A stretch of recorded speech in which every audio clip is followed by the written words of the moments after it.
सूरज जी नमस्कार। नमस्कार सर।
आजको कक्षामा म तपाईहरुलाई दुई तीनवटा विषयका बारेमा चर्चा गर्छु।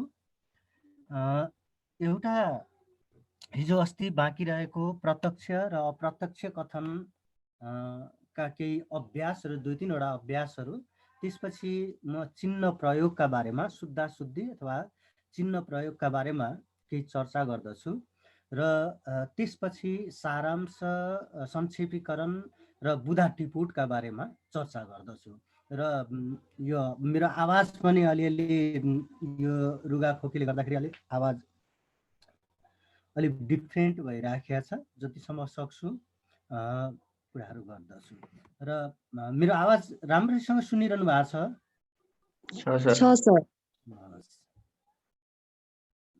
अब स्लाइडमा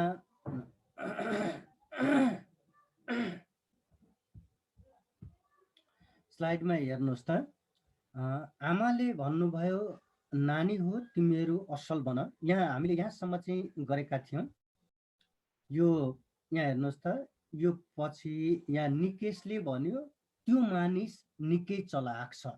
यसलाई हामीले यो प्रत्यक्ष कथन हो र यसलाई अप्रत्यक्ष कथनमा लैजाँदा यहाँ केही वाक्यहरू दिएका छन्। निकेशले त्यो मानिस निकै चलाक रहेको ठहर्यायो।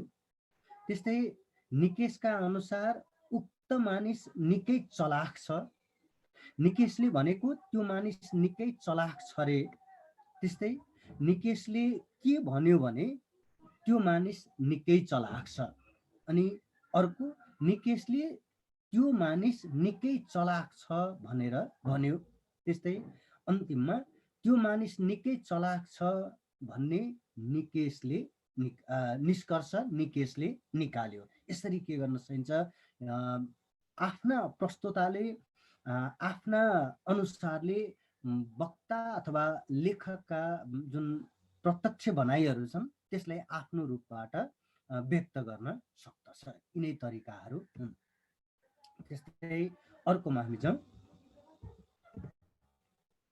अब हेर्नुहोस्, भानुभक्तले भनेका छन् विद्याले आमाले जस्तै सुख दिन्छ। अब यो प्रत्यक्ष कथनको वाक्य, यसलाई अप्रत्यक्ष कथनमा परिवर्तन गर्दा भानुभक्तले विद्याले आमाले जस्तै सुख दिने कुरा बताएका छन्। त्यस्तै विद्याले आमाले जस्तै सुख दिने कुरा भानुभक्तले उल्लेख गरेका छन्। विद्याले र आमाले उस्तै सुख दिने हुन् भन्नु नै भानुभक्तको आशय हो। हेर्नुहोस् है, मूल कुरा चाहिँ एउटै नै छ।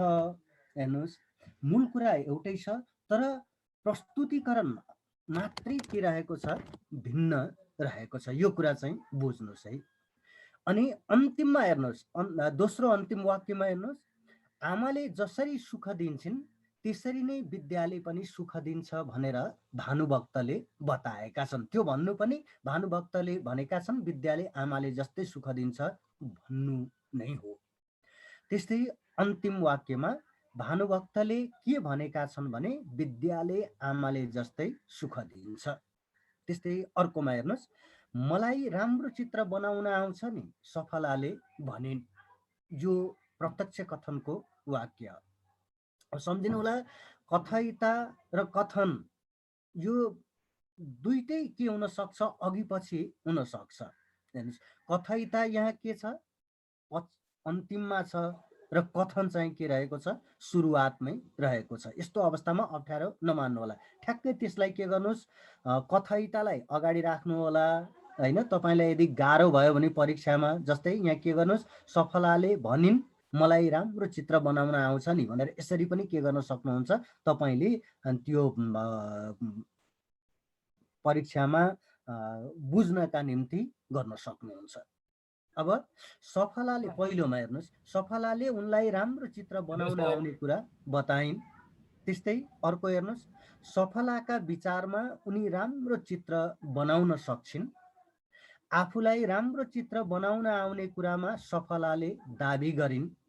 त्यस्तै दोस्रो अन्तिममा आफू राम्रो चित्र बनाउन सक्नेमा सफला ढुक्क छिन्। त्यो भन्नु पनि के हो त भन्दा मलाई राम्रो चित्र बनाउन आउँछ नि सफलाले भनिन् भन्नुकै के हो, तात्पर्य हो। अनि अर्को त्यस अन्तिममा हेर्नुहोस्, यहाँ अलिकति हेलो प्लिज एनोटेट नगरिदिनु होला है प्लिज। केही भन्न खोज्नु भएको हो कसैले? हेलो हेलो, कसैले केही भन्न खोज्नु भएको हो?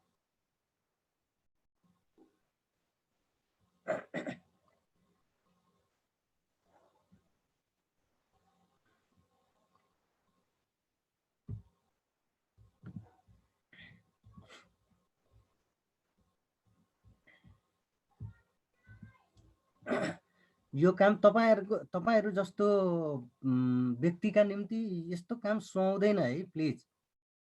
अनि त्यस्तै गरिकन अर्को हेर्नुहोस्, अन्तिममा सफलालाई राम्रो चित्र बनाउन आउँछ रे। हेर्नुहोस् है, यो चाहिँ के त भन्दा जो भिन्न किसिमको प्रस्तुताले आफ्नो ढङ्गले व्यक्त गरेको विचार हो।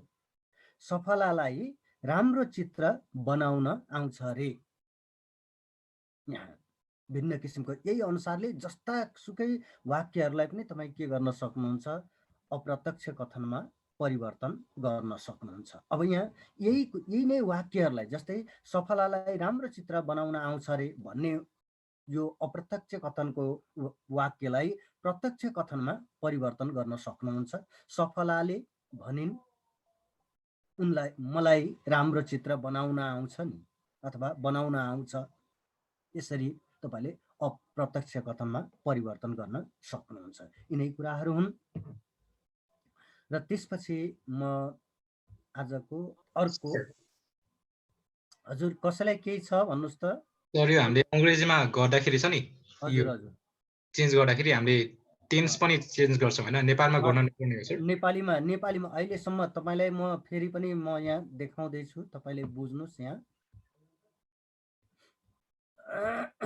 हेर्नुस् त, अब यहाँ हेर्नुस् है, भानुभक्तले यहाँ हेर्नुस्, मलाई राम्रो चित्र बनाउन आउँछ नि सफलाले भनिन्। हेर्नुस्, सफलाले उनलाई राम्रो चित्र बनाउन आउने कुरा बताइन् भनेपछि जुन काल छ त्यही कालमा हामीले के गरेका छौं, प्रयोग गरेका छौं। यस, अहिले मलाई कसले क्वेशन गर्नुभएको हो प्लिज? सर मैले सर। नाम भन्नुस् न। सर पुकार। हजुर पुकारजी। यस कारणले गर्दा जुन काल छ त्यही कालमा के गर्नुस्, लैजानुस्, भरसक है। तर अर्को के त भन्दा हामीले त्यो कालमा जोड दिने भन्दा यो दुईटैमा हेर्नुस्, यदि तपाईँ कथयिता, हेर्नुस् है, कथयिता र कथन दुवैलाई के गर्नुहुन्छ, एकै ठाउँमा राखेर प्रयोगमा ल्याउने काम गर्नुहुन्छ भने त्यसलाई दुईटैलाई प्रयोग गर्नु। जस्तै उदाहरणका निम्ति, आफू राम्रो चित्र बनाउन सक्नेमा सफला ढुक्क छिन्। हेर्नुहोस् है, भन्नुको अर्थ के त भन्दा उनलाई अब कुन चाहिँलाई जोड दिने हो तपाईले। हेर्नुहोस् है, कुन चाहिँ अवस्थालाई जोड दिने हो। जस्तै यहाँ भन्न खोजेको कुरो, जस्तै म तपाईलाई फेरि म अगाडि लैजाँदैछु। हेर्नुहोस्, यहाँ हेर्नुहोस् है, यहाँ यो स्लाइडमा हेर्नुहोस्, कथन परिवर्तन गर्ने तरिका। प्रत्यक्ष कथन अंशबाट उद्धरण चिन्ह हटाउने र कथयिता अंश र कथन अंशका बीचमा हेर्नुस्, जब तपाईँ संयोजन गर्नुहुन्छ, संयोजन गर्दा के गर्नुहोस् भने के भने, भनी, भनेर हैन जस्ता उपयुक्त योजकहरूले त्यसलाई के गर्नुहोस्, जोड्नुहोस्। अनि अर्को चाहिँ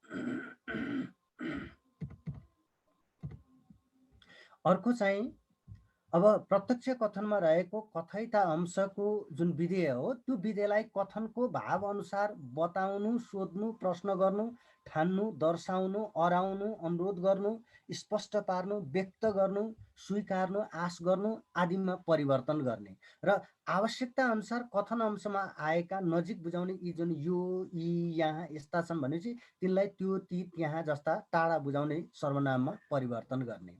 अब हेर्नुहोस् है, अब यसरी हेर्दा हामीले जुन कालका कुराहरू आए, ती कालका कुराहरूमा तपाईँले के गर्नुहोस्, त्यो काललाई जस्ताको तस्तै के गरिदिनुहोस्, प्रयोग गर्ने काम गरिदिनु होला। अनि यदि काललाई परिवर्तन गर्दा मूल भावमा असर पर्छ भने काल परिवर्तन नगर्नुहोस्, यदि असर पर्दैन भनेदेखि परिवर्तन गर्दा पनि हुन्छ। जस्तै यहाँ सुजनले भन्यो आज चिसो बढ्यो, यहाँ सम्पूर्णमा के गरिएको छ त भन्दा भूतकालकै प्रयोग गरिएको छ। यो पनि के हो, एउटा विधि। त्यसपछि अब हेर्नुहोस्, यहाँ वर्तमानमै छ। अब यहाँ आमाले भन्नुभयो भनेपछि यो कथयिता अंश हो है। कथयिता अंश भएका कारणले गर्दा यसलाई के गरियो, भूतकालमै लग्ने काम भयो। अनि ज्ञानी हो, नानी हो, तिमीहरू असल बन भनेपछि अर्डर दिने काम भयो, आज्ञा दिने काम भयो। यसको कुनै काल हुँदैन। त्यस कारणले गर्दा तपाईँले त्यो सन्दर्भ अनुसार त्यसलाई के गर्नुपर्दछ, प्रयोगमा ल्याउने काम गर्नुपर्छ। पुकारजी, are you clear? Yes sir. हजुर सर। हस्, त्यसपछि अरू कसैलाई केही छ भन्नुहोस् त? अरू कसैलाई प्रश्न गर्नुहोस् है प्लिज।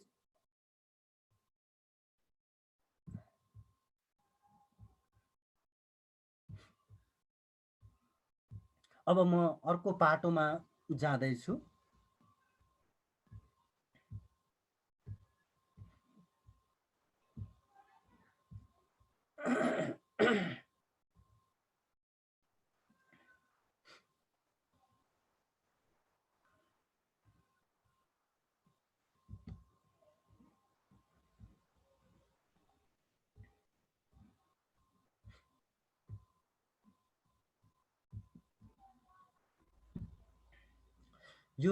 यो चाहिँ तपाईहरुका निम्ति यो शुद्ध शुद्धि अन्तर्गतको यो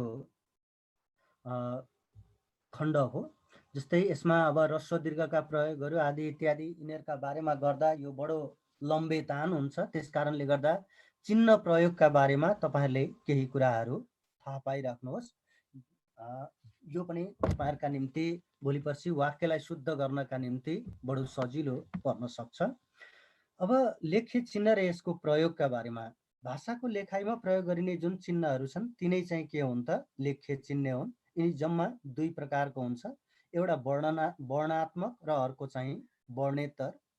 र वर्णात्मक भनेको जस्तै हामी अल्फाबेटका रूपमा नेपाली भाषामा प्रयोग गर्ने क देखि लिएर ज्ञसम्मका अनि त्यसपछि अ देखि लिएर अमसम्मका जुन स्वर वर्ण र व्यञ्जन वर्ण जुन छन् तिनीहरू नै के हुन् त, वर्णात्मक लेख्य चिन्ह हुन् भने ख नम्बरमा। अर्को वर्णेतर भनेको चाहिँ वर्णात्मक लेख्य चिन्ह बाहेक भाषामा विभिन्न चिन्हहरूको प्रयोग गरिन्छ, त्यसलाई नै के भनिन्छ, वर्णेतर लेख्य चिन्ह भनिन्छ। यस्ता चिन्हहरूलाई नै के भनिन्छ, विराम चिन्ह, जसलाई पङ्क्चुएसन मार्क भन्ने गरिन्छ। ती पङ्क्चुएसन मार्क नै के हुन् त, वर्णेतर लेख्य चिन्हहरू हुन्। अब नेपाली भाषाको लेखाइमा प्रयोग हुने लेख्य चिन्हहरू नम्बर 1 मा सहज तरिकाले बुझ्दै जानुहोस्। यो भोलि पर्सि तपाईँहरूलाई शुद्ध वाक्यलाई शुद्ध गर्नका निम्ति आउन सक्ने चिन्हहरू हुन्। र अब पूर्ण विराम चिन्ह वाक्यको अन्त्य हुँदा प्रयोग गरिने चिन्ह, जस्तै राम घर गए, तपाईँलाई यो थाहा भएकै कुरा हो। वाक्य टुङ्गिएपछि दिने चिन्ह चाहिँ के हो त? पूर्ण विराम चिन्ह हो। अनि अर्को कुरो हेर्नुहोस् है त, यदि हामी अङ्कमा साल महिना राखेर मिति लेख्छौँ भने त्यो अवस्थामा पनि के गर्दछौँ? पूर्ण विराम चिन्हको प्रयोग गर्दछौँ। त्यस्तै गरिकन अर्को के त भन्दा कविताका पङ्क्तिहरू जुन हुन्छन् ती कविताका पङ्क्तिको अन्त्यमा पनि के गरिन्छ? यो पूर्ण विराम चिन्हको प्रयोग गरिन्छ। जस्तै पृथ्वी तल नै स्वर्ग, जनता नै जनार्दन, यो सक्य एउटा पूर्ण विराम, उपकार सदा पूजा फल हो दुःख मोचन भनेर अन्त्यमा दियो। त्यस्तै अर्को हेर्नुहोस्, दोस्रो चाहिँ हो अल्प विराम चिन्ह, जसलाई हामी कमा भन्दछौँ।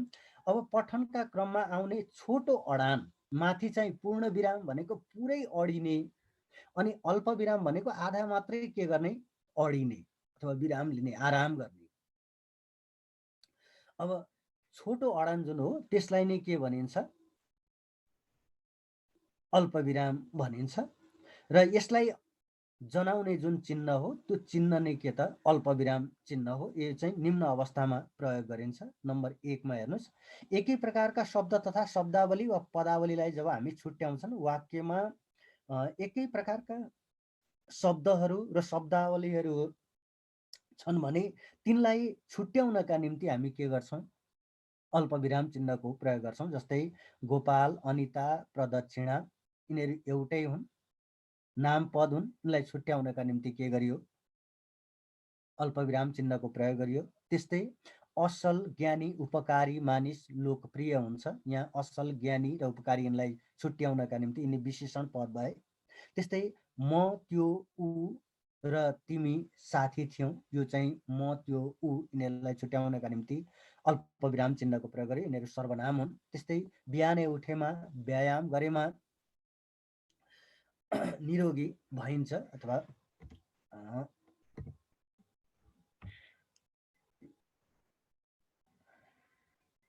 यो उपवाक्यहरू यहाँ रहेका छन्।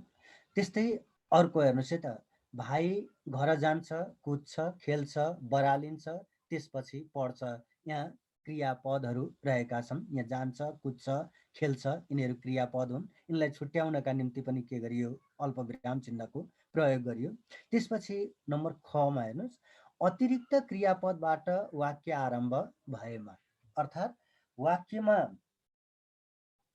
एउटा क्रियापद हुन्छ अनि अब सुरुवातमै कहिलेकाहीँ के गरिन्छ त भन्दा कुराकानीका सन्दर्भमा क्रियापदको प्रयोगबाट पनि वाक्यको आरम्भ गर्ने गरिन्छ। विशेष गरिकन यो चाहिँ संवादका क्रममा प्रयोगमा आउँदछ। हो, उसलाई मैले बाटोमा देखेको थिएँ। अब यहाँ हो कठामा होइन, उसलाई मैले बाटोमा भेटेको थिइनँ, यसरी जोड दिनु पर्दा त्यस्तै भनिन्छ।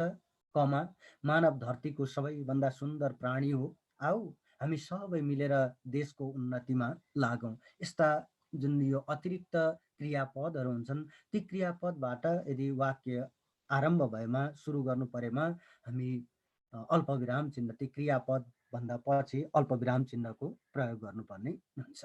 त्यस्तै गरिकन लौ, ह आदि जस्ता निपात र विस्मयादि बोधक शब्दबाट वाक्य सुरुवात भएमा, मैले निपातका क्रममा भनेको छु, वाक्यको सुरुवातमै यदि निपातहरू छन्, विस्मयादि बोधक शब्दहरू छन् भने त्यसका पछि के गर्ने त भन्दा कमा चिन्हको प्रयोग गर्ने, अथवा विस्मयादि बोधक छ भने चाहिँ एक्सक्लामेटरी प्रयोग गरिदिने, होइन भनेदेखि निपात रहेछ भनेदेखि चाहिँ सुरुवातमै प्रयोग भएको कमाको प्रयोग गर्ने अथवा अल्प विराम चिन्हको प्रयोग गर्ने। जस्तै लौ रामु त यतै पो रहेछ, त तिमी नै हौ यहाँको दादा भनेर।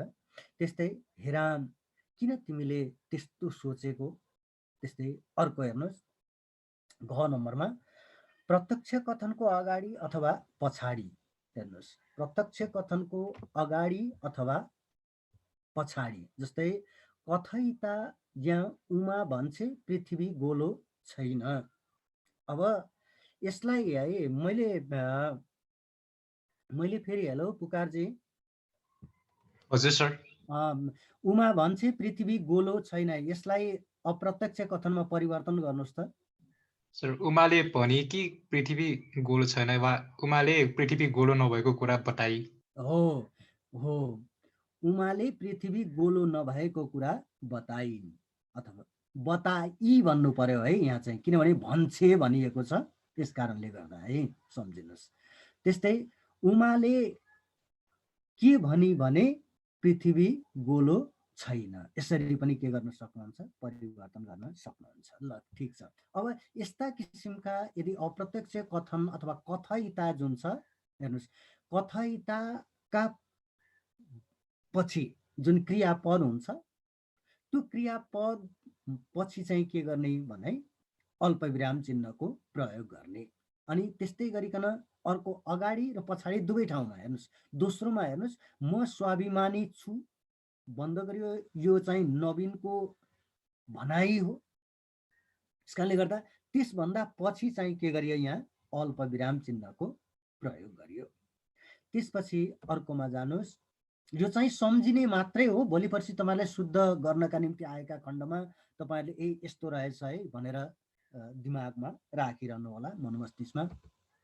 अब सम्बोधन चिन्हको विकल्पमा हेर्नुहोस् है, सम्बोधन चिन्ह चाहिँ कस्तो त भन्दा जस्तै एक्सक्लामेटरी साइनका रूपमा, त्यसको विकल्पमा पनि के गर्न सकिन्छ त भन्दा यो कमा चिन्हको प्रयोग गर्न सकिन्छ। ए भाइ यहाँ एक्सक्लामेटरी साइन अथवा सम्बोधन चिन्हको प्रयोग हुनुपर्ने हो, तर त्यहाँ नभइकन के गरियो भन्दा अल्पविराम चिन्हको प्रयोग गरियो। ए भाइ यता आऊ त, अनि मित्र यहाँलाई अभिवादन। अनि अब यहाँ फेरि हेर्नुहोस् है, यहाँ भाव व्यक्त भएको छ, यहाँ अभिवादन भाव व्यक्त गरिएको छ, यस कारणले गर्दा यहाँ चाहिँ के भयो त वाक्य नै टुङ्गिएको छ। यो अवस्थामा चाहिँ के गरियो, एक्सक्लामेटरी साइन दिने काम भयो। अनि त्यसपछि अर्को हेर्नुहोस्, नम्बर तेस्रोमा अर्को चिन्ह हो, विराम चिन्हहरू मध्येको अर्को चिन्ह हो अर्धविराम चिन्ह, जसलाई अङ्ग्रेजीमा सेमिकलन भनिन्छ। र पठनका क्रममा अल्पविराम भन्दा केही लामो र पूर्णविराम भन्दा केही छोटो अडान नै के हो त अर्धविराम हो। उक्त चिन्ह निम्न अवस्थामा प्रयोग गरिन्छ। नम्बर कमा हेर्नुहोस्, वाक्यमा अल्पविरामको विकल्पमा हेर्नुहोस् है, कमाको विकल्पमा पनि हामी के गर्न सक्दछौँ, यो अर्धविराम चिन्हको प्रयोग गर्न सक्छौँ। जस्तै बतास चलिरहेछ, धानका बाला झुलिरहेका छन्, यहाँ कमा चिन्ह पनि प्रयोग गर्न सक्नुहुन्छ परीक्षामा, अर्धविराम चिन्ह पनि प्रयोग गर्न सक्नुहुन्छ, यसमा कुनै आपत्ति छैन। अनि त्यस्तै दोस्रो उदाहरण हेर्नुहोस्, म जुरुक्क उठेँ, सरासर भान्सामा गएँ, तनी एक गिलास तातो दुध पिएँ र झ्यालबाट आकाशतर्फ निहाल्न थालेँ। यहाँ उठेँ गएँ यी जुन छन्, यहाँ कमा वाक्य दोहोरिएका छन्, वाक्यहरू एकपछि अर्को गर्दै आएका छन्, त्यस कारणले गर्दा यहाँ अल्पविराम चिन्ह हुनुपर्ने हो, तिनका सट्टामा हामीले के गर्यौँ, अर्धविराम चिन्हको प्रयोग गर्यौँ। अनि त्यस्तै ख नम्बरमा वाक्यमा नमिल्दा पद वा शब्द समूह जुन हुन्छन्, कहिलेकाहीँ वाक्यमा नमिल्ने किसिमका पद वा शब्द समूहहरू पनि आइदिन्छन्, तिनीहरूलाई छुट्याउनका निम्ति हामीले के गर्नुपर्ने हुन्छ, अर्धविराम चिन्हको प्रयोग गर्नुपर्छ। जस्तै हेर्नुहोस्, डम्फु मादल सारङ्गी यिनीहरू वाद्यवादन हुन्, यिनलाई छुट्याउनका निम्ति यहाँ अल्पविराम चिन्हको प्रयोग गरियो, यहाँ ठिक छ। तर अब यहाँ हेर्नुहोस् है त, चाँचरी मारुनी देउसी भैलो, हेर्नुहोस् है, यो चाहिँ के भइदियो भन्दा नमिल्दा पद वा शब्द समूहहरू छन्, यस कारणले गर्दा यो सारङ्गी र चाँचरी यी दुईटा मिलेनन्, यस कारणले गर्दा यहाँ के को प्रयोग गरियो, यो अर्धविराम चिन्हको प्रयोग गरियो। त्यस्तै यहाँ हेर्नुहोस्, चाँचरी मारुनी देउसी भैलो ए गायन। अब यसपछि यहाँ अझ मिलेन, भैलो चौबन्दी, हेर्नुहोस् यहाँ लाउने पोसाकहरू पहिरनका कुराहरू भए, यस कारणले गर्दा यहाँ अर्धविराम चिन्हको प्रयोग गरियो, हाम्रा मौलिक सम्पदा हुन्। अब त्यस्तै अर्को हेर्नुहोस्, खाने डुल्ने र रमाइलो गर्ने, हेर्नुहोस् हेर्नुहोस् है त, खाने डुल्ने र रमाइलो गर्ने, बोल्न चल्न र हाँस्न पनि पछि नपर्ने मेरो निलम अति फरासिली छे।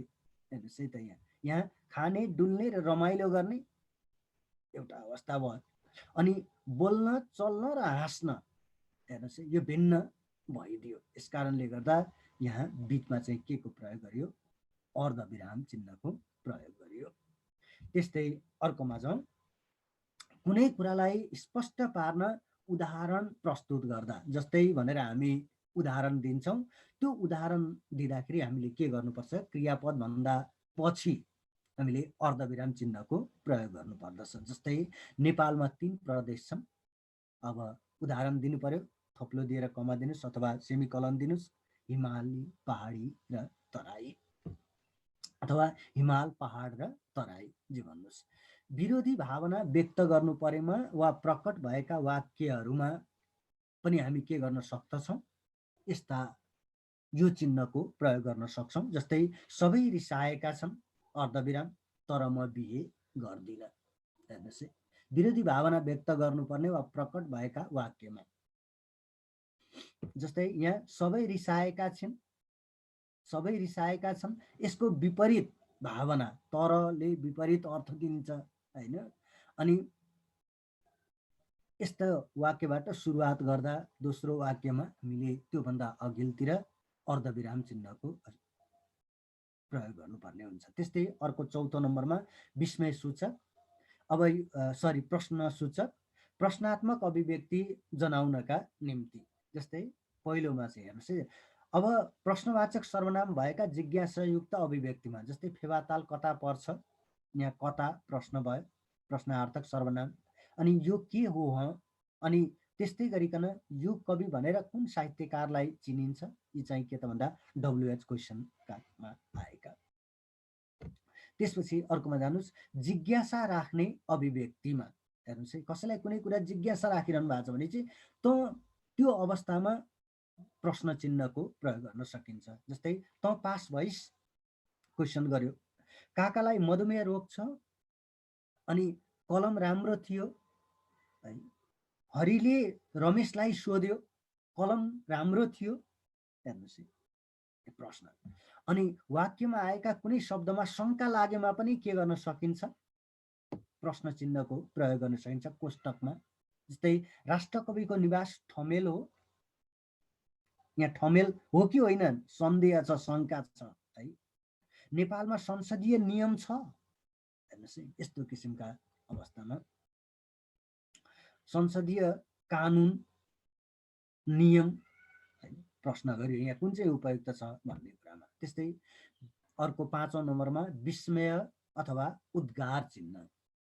यसले चाहिँ वाक्यमा आश्चर्य, दुःख, घृणा आदि जस्ता भाव बुझाउँदा अनि सम्बोधन तथा भावको तीव्रता देखाउँदा यो चिन्हको प्रयोग हुन्छ। जस्तै क नम्बरमा आहा कति राम्रो फुल रहेछ, ख नम्बरमा अरे यस्तो पीडा कसैले पनि भोग्नु नपरोस्, हे भगवान सबैको कल्याण गर, नानी तिमी ज्ञानी बन्नुपर्छ, छि छि छि यस्तो फोरीलाई कसले मन पराउला।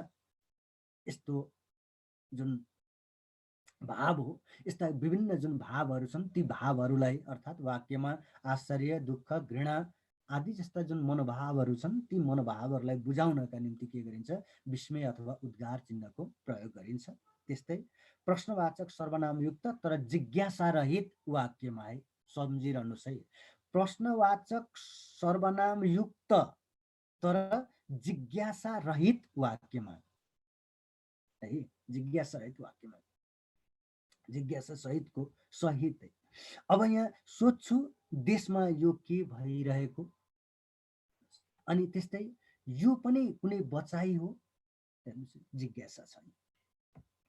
त्यस्तै अर्कोमा सापेक्ष अथवा निर्देश चिन्ह, यहाँ 3वटा विकल्पका रूपमा यहाँ चिन्ह छन्। 2टा थोप्ला, त्यसपछि 2टा थोप्लो दिएर धर्को, त्यसपछि धर्को। अब अभिव्यक्तिका क्रममा कुनै कुरा प्रस्तुत गर्न बाँकी रहेको सङ्केत गर्न उपयुक्त वैकल्पिक 3 चिन्हहरूको चाहिँ प्रयोग गरिन्छ। यो चिन्ह निम्न अवस्थामा प्रयोग हुन्छ। हेर्नुहोस्, कुनै कुराको निर्देशन दिन वा सूचना दिनका निम्ति जस्तै क नम्बरमा रेखाङ्कित शब्दको रेखाङ्कित पदको पदवर्ग लेख्नुहोस्। हेर्नुहोस् प्रश्नमा सोध्ने जस्तै यो है, यो हाम्रो देश हो। यसरी रेखाङ्कित शब्दको पदवर्ग लेख्नुहोस् भनेर सूचना निर्देशन दिने काम भयो। त्यस्तै तलका कुनै 3 प्रश्नको उत्तर दिनुहोस् भनेर यो दुईटा थोप्लो विसर्ग चिन्हको प्रयोग, निर्देश चिन्ह। त्यसपछि अब कथनका लागि उदाहरण प्रस्तुत गर्दा है, कथनका लागि भनाइका निम्ति उदाहरण यदि हामी प्रस्तुत गर्दैछौँ, जस्तै साहित्यका विधाहरू धेरै छन् है, अनि जस्तै उदाहरण दियो यहाँ, यसपछि के गरियो त भन्दा अर्धविराम चिन्ह, अनि यहाँ के गरियो विसर्ग चिन्ह अथवा निर्देश चिन्ह, कविता, कथा, निबन्ध आदि। त्यस्तै नेपालमा अनेक हिमशिखर छन्, जस्तै सगरमाथा, कञ्चनजङ्घा, माछापुच्छ्रे। त्यसपछि शीर्षक आदिमा पहिला दृष्टान्त र पछि कथन प्रस्तुत गर्दा हेर्नुहोस् है, यदि तपाईँ शीर्षक दिइरहनु भएको छ कुनैको, अब त्यो शीर्षक दिइसकेपछि र तपाईँ त्यसपछि के भन्न खोजेको हो त्यो शीर्षकका सम्बन्धमा, ती दुईटाका बिचमा उदाहरण र आफ्ना विचारहरू प्रस्तुत गर्दा त्यसका बिचमा चाहिँ के गर्नुपर्दछ, यो चिन्ह प्रयोग गर्नुपर्दछ। जस्तै क नम्बरमा देवकोटा, यहाँ निर्देश चिन्ह, एक युग प्रवर्तक स्रष्टा। त्यस्तै ख नम्बरमा युवा पुस्ताको सक्रियता आजको आवश्यकता, यो निबन्ध लेखनका निम्ति पनि आउन सक्छ है यो ख नम्बरको प्रश्न। अब त्यसपछि यस्ता अभिव्यक्तिमा यो निर्देश चिन्ह र यो चिन्ह हेर्नुहोस् है, यिनीहरूको प्रयोग भने हुन सक्दैन। यस्तो अवस्थामा माथिको थोप्लो अथवा विसर्ग चिन्हको मात्रै प्रयोग हुन्छ, पछिका दुईटा जुन चिन्हहरू छन् ती चिन्हहरूको प्रयोग चाहिँ हुँदैन। त्यसपछि अर्कोमा म जाँदैछु, दोहोरो उद्धरण चिन्ह। हेर्नुहोस् है, वक्ताको भनाइलाई जस्ताको तस्तै रूपमा राख्दाखेरि के गरिन्छ, डबल इन्भर्ट कमाको प्रयोग गरिन्छ, यो भन्नै परेन। त्यसपछि अर्को है,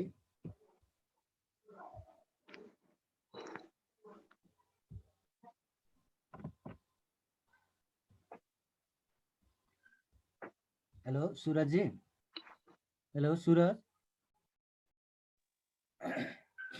हेलो सुरज जी, हेलो हजुर सुरज जी म्युट गरिदिनुहोस् न प्लिज ल। त्यसपछि अर्कोमा यो एकहोरो उद्धरण चिन्ह। हेर्नुहोस्, कसैको भनाइमा कुनै कुरा वा शब्द विशेषलाई जोड दिँदा उक्त चिन्हको प्रयोग गरिन्छ। हेर्नुहोस्, कुनै पुस्तककार नम्बर 1 मा कुनै पुस्तककार तथा साहित्यिक रचनाको नाम उल्लेख गर्दा हामीले यसलाई सिंगल इन्भर्टेड कमामा प्रयोग गर्नुपर्छ। महत्त्वपूर्ण जति पनि कुराहरू छन् ती कुराहरूलाई शीर्षकहरूलाई प्राय गरी के गर्ने त भन्दा उल्लेख गर्दा, सुरुवातमा होइन, शीर्षक दिँदा चाहिँ होइन, बिचमा यदि हामीले लेख्ने क्रममा कुनै उदाहरणहरू प्रस्तुत गर्दा अनि शीर्षकहरू दिँदा, पुस्तककार कृतिहरूको नाम उल्लेख गर्दा, कुनै राष्ट्रको नामहरू उल्लेख गर्दा हामीले के गर्नुपर्ने हुन्छ, सिंगल इन्भर्टेड कमाको प्रयोग गर्नुपर्ने हुन्छ। जस्तै देवकोटाको वर्षा प्रकृतिवादी कविता हो। त्यस्तै अर्को हेर्नुहोस्, मोनालिसा विश्वका उत्कृष्ट कला मध्ये एक हो। त्यस्तै उपत्यकाको अर्थ चारैतिरबाट पहाडै पहाडले घेरिएको भन्ने हो। अब यहाँ उपत्यका शब्दलाई के गरियो, महत्त्व दिने काम गरियो। त्यस्तै ऐच्छिक विशेषण वर्गको पद हो, ऐच्छिक शब्दलाई के गरियो, जोड दिने काम भयो। यस्ता जोड दिने जुन शब्दहरू छन्, महत्त्व दिएका जुन शब्दहरू छन्, ती शब्दहरूलाई हामीले सिंगल इन्भर्ट कमाभित्र अथवा एकहोरो उद्धरण चिन्हभित्र राख्नुपर्ने हुन्छ।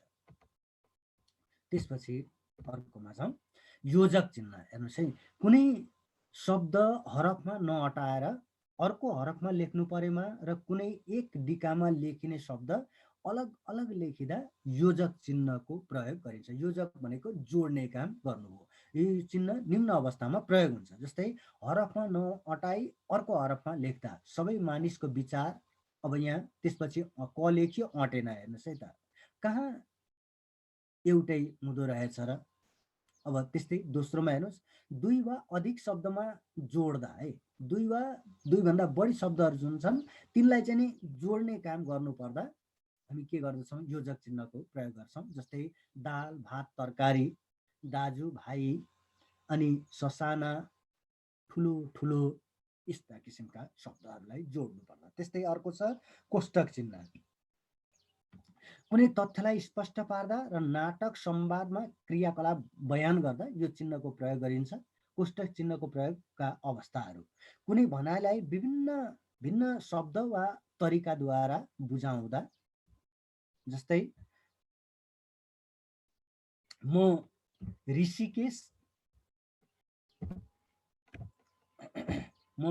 ऋषिकेश, यो ऋषिकेशको अर्थ के त भन्दा रिडी र कालीको सङ्गम, यसको अर्थ हो। यहाँ बयान गर्दा विशेष गरिकन कुनै तथ्यलाई स्पष्ट पार्नु पर्दा भनेको ऋषिकेशको अर्थ के हो त्यो स्पष्ट पार्ने क्रममा रिडी र कालीको सङ्गमतिर हिँडे। यो कुनै कुरालाई बुझाउन वा विशिष्टीकरण वा खुलाउनु पर्दा केटाहरू त मुगलान पसेछन्। हेर्नुहोस् यहाँ मुगलानको अर्थ के हो? भारत हो यसको अर्थ। यसरी त्यसपछि छेदक वा तिर्यक चिन्ह। ठाडो छड्के रेखाका रूपमा रहेको यस चिन्हले दुई वा अधिक विकल्पहरूलाई के गर्छ? छुट्याउने काम गर्छ। यो चिन्हको प्रयोग निम्न अवस्थामा गरिन्छ। हेर्नुहोस्, विकल्प प्रस्तुत गर्दा मूल सन्दर्भ र विकल्पका बीचमा, जस्तै वेदव्यास, अनि अब यसैको अर्को अर्थ चाहिँ के त भन्दा अधिक विकल्पहरू। वेदव्यासको अर्को विकल्प कृष्णद्वैपायनले महाभारतको रचना गरे। उनी रामायण पढ्लिन् पनि हुनसक्छ, पढ्लिन् पनि हुनसक्छ विकल्पका रूपमा। त्यसपछि अर्को संक्षेपीकरण हामी चिन्ह। यो कुनै शब्दलाई छोटकरीमा प्रस्तुत गर्दाखेरि, जस्तै गाविस, प्राडा आदि। त्यसपछि ऐजन चिन्ह। हेर्नुहोस् है, माथिको पङ्क्तिमा भएका शब्दावली र वाक्यलाई पुनः अथवा फेरि लेख्दा दोहोऱ्याउँदा यो चिन्हको प्रयोग हुन्छ। जस्तै नेपाल किसान सङ्गठन कृषकहरूको सङ्गठन हो। नेपाल, अब फेरि त्यहाँ अर्को थप्नु पर्यो, नेपाल मजदुर सङ्गठन मजदुरको सङ्गठन हो। भाइ एसई परीक्षा पास भयो, बहिनी एसई परीक्षामा पास भई। यसरी। त्यस्तै विलोप चिन्ह। हेर्नुहोस् है, यो चिन्ह अल्पविराम जस्तै हुन्छ तर माथि डिकोनिर चाहिँ लेख्ने काम गरिन्छ। उक्त चिन्हले कुनै वर्ण विशेष लोप भएको जानकारी दिन्छ। तपाईँहरूले संवादहरू पढ्दा अथवा विशेष गरिकन नाटकहरू पढ्दा, कुनै लेखहरू आदि पढ्दा, कथाहरू पढ्दा यस्ता चिन्हहरूको प्रयोग भएको पाउनुहुन्छ, विशेष गरिकन क्रियापदमा। जस्तै कान्छो पोखराबाट आएको छ, यसको अर्थ के? आकोको अर्थ के त भन्दा यहाँ ए चाहिँ के भएको छ? विलोप भएको छ। त्यस्तै रश्मि त नर्स पो भकी छे, गाउँघरतिर बोलिन्छ, यहाँ ए लोप भएको छ। कैलाशलाई हिजोदेखि ज्वरो आछको अर्थ आएको है। यस्तो किसिमको। अब हामी यिनै कुराहरू हुन् यो चिन्ह प्रयोगका सन्दर्भमा। केही छ सायद मलाई जहाँसम्म लाग्छ यसका सन्दर्भमा कसैलाई केही भन्नुपर्ने मलाई जहाँसम्म लाग्छ छैन होला। र त्यसपछि मैले अर्को कुरातिर अगाडि बढेको छु। यो सारांश लेखन बुँदा टिपोट र संक्षेपीकरण। आजको हाम्रो यो आजको निम्ति अन्तिम विषय हो यो।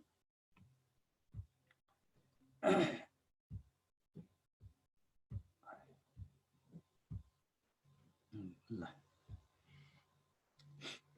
अब बुँदा टिपोट र संक्षेपीकरणको परिचयमा जाउँ। सबैभन्दा पहिले बुझ्नु होला, महत्त्वपूर्ण छ यो। संक्षेपीकरण भनेको तपाईँलाई दुईटा प्रश्न आउँछ है। एउटा बुँदा टिपोट गर्नका निम्ति पनि आउन सक्छ, अर्को संक्षेपीकरण गर्नका निम्ति पनि आउन सक्दछ। सम्झिरहनु होला। यो खण्डबाट तपाईँहरूलाई सोधिने, सम्झिरहनुहोस्, यो खण्डबाट सोधिने चाहिँ तपाईँहरूलाई तीनटा प्रश्नहरू हुन्। अब संक्षेपीकरण भनेको कुनै लिखित अभिव्यक्तिबाट अनावश्यक रूपमा विस्तार गरिएका जति पनि कुराहरू हुन्छन् ती कुराहरूलाई हटाएर सान्दर्भिक तथा तथ्ययुक्त वा विशेष अंश मात्र टिपेर संक्षेपमा गरिएको जुन पुनर्लेखन हो त्यो पुनर्लेखन नै के त? संक्षेपीकरण हो। यहाँ अब यसलाई यहाँ अङ्ग्रेजीमा समरी राइटिङ भनेर तपाईँले सुन्नुभयो होला। र यसको अर्को नाम चाहिँ के हो त भन्दा सारांश पनि हो। जस्तै सार अंश, यो सार जोड अंश यो समास प्रक्रियाबाट बनेको हो। सार अब यहाँ विशेषण शब्द र नाम शब्दबाट मिलेको यो द्विगु समास हो। अनि सारको अर्थ गुदी, निचोड वा चुरोकुरो भन्ने हो भने अंशको अर्थ भाग, हिस्सा, टुक्रा वा खण्ड। यसरी सारांशमा जसरी रस निकाल्दा खोस्टाहरूलाई फ्याँक्ने काम गरिन्छ, त्यसै गरेर संक्षिप्तीकरण गर्दा पनि के गरिन्छ, अनावश्यक कुराहरूलाई लेख्ने काम चाहिँ गरिँदैन, मूल कुराहरूलाई लेखिन्छ। त्यस्तै यस कारणले गर्दा यो सानो हुन्छ तर पनि पूर्ण रचनाका रूपमा रहन्छ र अखण्ड हुन्छ, यसलाई टुक्र्याउने काम चाहिँ गरिँदैन, टुक्रा पार्ने काम गरेर त्यहाँभन्दा अझ बढी टुक्राउने काम गरियो भने सारांशलाई मूल अंश नै के भइदिन्छ, खलबलिन पुग्दछ। अनि संक्षिप्तीकरण गर्दा बुदा टिपोट गरेर लेख्नु चाहिँ उपयुक्त हुन्छ। तर परीक्षामा हेर्नुहोस् है, सम्झिनु होला, यो बुदाले तपाईँ कन्फ्युज नहुनुहोस् होला।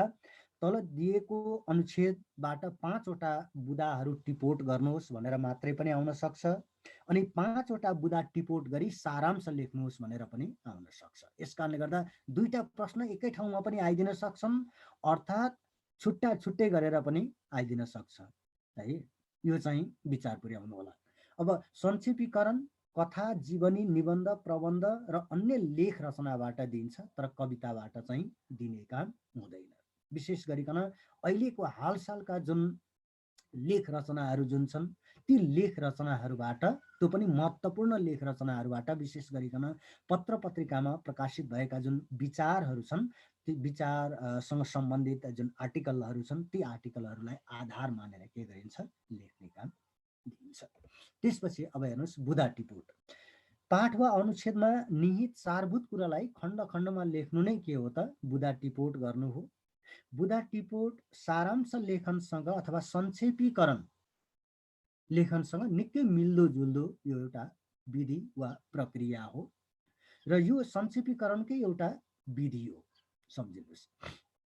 अब किनभने यी दुईटा, यिनीहरूका बिचमा बुदा टिपोट, सारांश लेखन अथवा संक्षेपीकरण गर्नु, यी चाहिँ के हुन्छ भन्दा नङ र मासु जत्तिकै यिनीहरूको सम्बन्ध चाहिँ रहेको हुन्छ। किनभने संक्षेपीकरण गर्दा पनि मूलभूत कुराहरूलाई उल्लेख गर्ने काम गरिन्छ। ती मूलभूत कुराहरू नै के का रूपमा रहेका हुन्छन्, बुदाका रूपमा रहेका हुन्छन्। त्यस्तै तथ्ययुक्त कुरालाई अलग अलग रूपमा अङ्क दिँदै के गर्नुपर्छ, लेख्ने काम चाहिँ गर्नुपर्छ। बुदा टिपोट गर्दा तपाईँलाई जतिवटा तल दिएको अनुच्छेदबाट 5 वटा बुदाहरू टिपोट गर्नुहोस् भनेर आउन सक्छ। त्यस कारणले गर्दा क 1 2 3 क ख ग घ भनेर यसरी लेख्ने काम गर्नुहोस्। त्यस्तै अर्कोमा हेर्नुहोस्, संक्षिप्त तथा सारभूत भएर अर्थपूर्ण हुनु चाहिँ के हो त, यसको विशेषता हो बुदाको। संक्षिप्त हुन्छ, सारभूत हुन्छ र अर्थपूर्ण हुन्छ। अनि त्यस्तै यसले पाठको सन्दर्भ, बुझाइ र बोध गर्ने क्षमता तथा अभिव्यक्ति कलाको विकासमा महत्त्वपूर्ण भूमिका खेल्छ। तपाईँले कति बुझ्ने काम गर्नुभएको छ, तपाईँको बुझ्ने capacity, learning capacity, understanding power कति छ भन्ने कुरा चाहिँ यसले के गर्दछ, जानकारी दिने काम गर्दछ।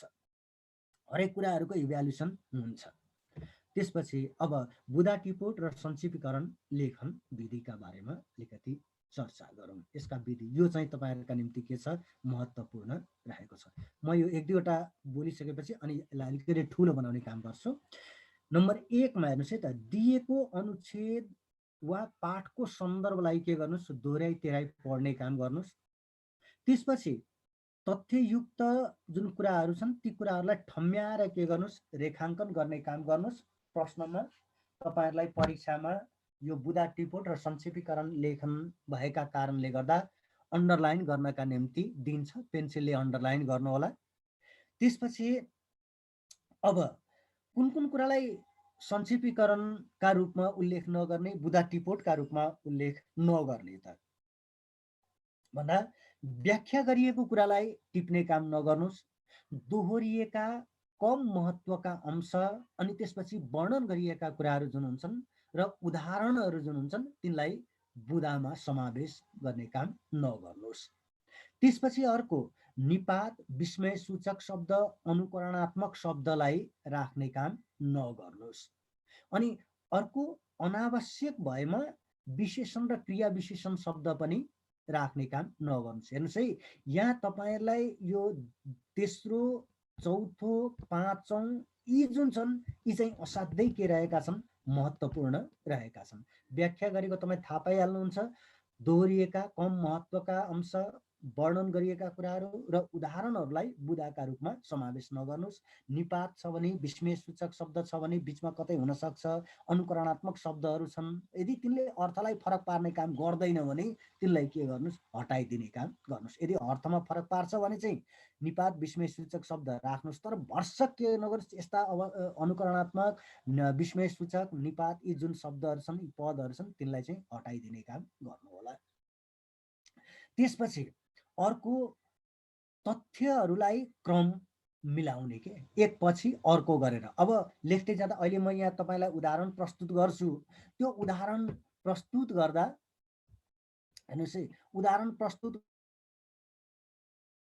अप्ठ्यारो अवस्था, तलका कुराहरू माथि उल्लेख गरिदिने, माथिका कुराहरूलाई चाहिँ नि तल ल्याएर राख्ने काम गर्यो भने त्यो चाहिँ तथ्यको क्रम चाहिँ मिलेन। हेर्नुहोस्, अब यो बुदा टिपोट र संक्षेपीकरण विशेष गरिकन गर्दाखेरि हामीले के कुरालाई ध्यान दिने, अब कस्ता कुराहरूलाई चाहिँ तथ्ययुक्त कुरा मान्ने भन्दा कुनै पनि लेख रचनामा, सुनिरहनु होला, कुनै पनि लेख रचनामा तीनवटा पक्ष हुन्छ। हेर्नुहोस् है, तपाईँले त्यो कुरो बुझ्नुहुन्छ। एउटा चाहिँ के स्टेटमेन्ट हुन्छ, तथ्य हुन्छ, जसलाई हामी भन्छौँ तथ्य हुन्छ। त्यसपछि अर्को हेर्नुहोस् रिजन हुन्छ, तथ्य हुन्छ, स्टेटमेन्ट हुन्छ, रिजन अथवा कारण हुन्छ। त्यसपछि अर्को चाहिँ कन्क्लुजन हुन्छ। अब हेर्नुहोस् है, अब बुदा टिपोट गर्दा र संक्षेपीकरणका निम्ति हामीले मूलभूत पक्षहरूलाई छान्दा त्यही स्टेटमेन्टलाई चाहिँ के गर्नुपर्ने हुन्छ, अन्डरलाइन गर्नुपर्ने हुन्छ। सम्झिनु होला है। जस्तै त्यहाँ कतिपय अवस्थामा मूलभूत कुराहरू के हुन सक्छन्, उदाहरणहरू पनि हुन सक्छन्, मूल कुराहरू पनि कारणका रूपमा आइदिन सक्छन्, तिनलाई पनि हामीले के गर्नु हुँदैन, छाड्ने काम चाहिँ गर्नु हुँदैन। ती पनि मूल कुराहरू हुन्। अनि विशेष गरिकन अब बुदा टिपोट र संक्षेपीकरण गर्दा तथ्ययुक्त कुराहरूलाई, स्टेटमेन्टलाई हामीले के गर्नुपर्दछ, लेख्ने काम गर्नुपर्दछ। कन्क्लुजनलाई र विशेष गरिकन रिजनलाई चाहिँ उल्लेख गर्ने काम गर्नु हुँदैन। अनि अर्को हेर्नुहोस्, अर्को अब बुदा टिपोट गर्दा र संक्षेपीकरण गर्दा समाज शैली वा सघन वाक्य शैलीको प्रयोग गर्ने। समाज शैली भनेको चाहिँ धेरैवटा शब्दहरू हामीले समाजका क्रममा पढेका छौँ, धेरैवटा शब्दहरूका सट्टामा एउटै शब्दको प्रयोग गर्नु होइन, एउटै शब्द बनाउनु, त्यो चाहिँ के हो त, समास हो। भनेपछि त्यस्ता किसिमका शब्दहरूको प्रयोग गर्ने समाज शैली। अब मेरो घरको परतिर एकजना असाध्यै मिलनसार, सहयोगी, मृदुभाषी व्यक्ति बसेका छन्। हेर्नुहोस् है, अब यसलाई हामीले भन्नुपर्दा ती को हुन् त भन्दा मेरा छिमेकी असल छन् होइन भन्दा हुन्छ, छिमेकी भनियो भने चाहिँ यो के हो त भन्दा समाज शैली हो। सम्झिनु होला। त्यस्तै सघन वाक्य शैलीको प्रयोग गर्ने भनेको जटिल वाक्य, सम्झिनु होला है, जटिल वाक्य विशेष गरिकन मिश्र वाक्य। हेर्नुहोस् है, जटिल वाक्यमा पनि मिश्र वाक्यको प्रयोग चाहिँ गर्नु राम्रो मानिन्छ। अनि त्यसपछि जटिल ढाँचाका सरल वाक्य रचना गर्ने। हेर्नुहोस् यहाँ दोस्रो भन्यो। अनि आफ्नै मौलिक वाक्यको प्रयोग गर्ने, जस्तै अनुच्छेदमा भएकै जुन तथ्ययुक्त कुराहरू हुन्छन् त्यसलाई जस्ताको तस्तै रूपमा राखिदिने काम नगर्नुहोस्। त्यो गर्नुभयो भने अहिले तपाईँहरूलाई भन्नुपर्ने हुन्छ, अघि राजेन्द्र सरले पनि भनिसक्नु भएको छ होइन, विशेष गरिकन असाइका निम्ति चाहिँ तपाईँहरूको अलिकति के हुनसक्छ, प्रश्नको जुन लेभल हो त्यो लेभल चाहिँ अलिकति तल हुनसक्छ इन्सपेक्टरका तुलनामा, किनभने इन्सपेक्टरको चाहिँ असाध्यै टफ हुन्छ है, मास्टर्स डिग्री र त्यसपछि तपाईँको ब्याचलर, यिनीहरूलाई आधार मानिएको हुन्छ है, सम्झिरहनु होला। यस कारणले गर्दा अलिकति त्यहाँ के गर्नुहोस्, आफ्नो क्रिएसन, आफ्नो जुन लेभल हो त्यो लेभललाई चाहिँ मेन्टेन गर्ने काम गर्नु होला। त्यस कारणले जटिल किसिमका वाक्य ढाँचा, सघन वाक्य शैली, किनभने भोलि त एउटा तपाईँ लिडरसिपमा गइराख्नु भएको छ, त्यसकारणले गर्दा तपाईले त्यसबाट पनि झल्किन्छ तपाईको क्यापेसिटी, तपाईको योग्यता कति कस्तो किसिमको हो भन्ने कुरा त्यसले प्रभाव पार्दछ। त्यसकारणले गर्दा परीक्षा भनेको एकातिर हामीले पास गर्नु पनि छ र अर्कोतिर के त भन्दा प्रभाव जमाउने काम पनि गर्नु छ। यसकारणले गर्दा लेख्दाखेरि जटिल यो सारांश बुदा टिपोट र संक्षेपीकरण गर्दा जटिल ढाँचाका सरल वाक्य रचना गर्ने काम गर्नुस् र आफ्नै मौलिक वाक्यको रचना गर्नुस्। त्यसपछि सार शब्दको शैली प्रयोग गर्ने अनि नभएको तथ्य र तथ्यलाई हेरफेर गर्ने काम नगर्नु होला। त्यहाँ अनुच्छेदमा तपाईको त्यो पोइन्ट नै छैन, तपाईले अनुमान र प्रमाणका आधारमा के गर्नुभयो त्यसलाई उल्लेख गर्ने काम गर्नुभयो भने चाहिँ तथ्यलाई तलमाथि पार्ने काम गर्नुभयो, आफ्नै मन लागि गर्नुभयो, मेरो गोरुको 12 टक्का गर्नुभयो हैन, आफ्नै हात जगन्नाथ गर्नुभयो भने त्यसलाई के मानिन्न, उपयुक्त मानिँदैन। त्यो गर्ने काम बुदा टिपोट र संक्षेपीकरणमा गर्नु हुँदैन। त्यस्तै सारांशका निम्ति अनुमानित शब्द संख्याको अथवा संक्षेपीकरणका निम्ति है, यो सम्झिनु होला, यो पर्यायवाची शब्द भएको हुनाले गर्दा मैले यो शब्द प्रयोग गरेको छु। सारांश संक्षेपीकरणका निम्ति अनुमानित शब्द संख्याको के गर्नुस्, ख्याल गर्ने काम गर्नु। अहिले यसका बारेमा उदाहरण सहित म चर्चा गर्छु अनि त्यसबाट तपाई क्लियर हुन सक्नुहुन्छ। त्यसपछि अर्को हेर्नुस्, सन्दर्भ मिल्ने शीर्षक राख्ने। हेर्नुस्, र एउटै अनुच्छेदमा जहिले पनि संक्षेपीकरण गर्दा र बुदा टिपोट गर्दा के गर्नुस्, मिल्ने शीर्षक चाहिँ राख्नु होला। तलको अनुच्छेदबाट 5 वटा बुदा टिप्नुहोस् भनेर भन्यो भने पनि तपाईले के गर्नुपर्छ, शीर्षक चाहिँ लेख्नै पर्छ, शीर्षक राख्नै पर्छ। अनि सारांश लेख्नुहोस्, संक्षेपीकरण गर्नुहोस् भनेर सोध्यो भने पनि शीर्षक चाहिँ राख्नै पर्छ।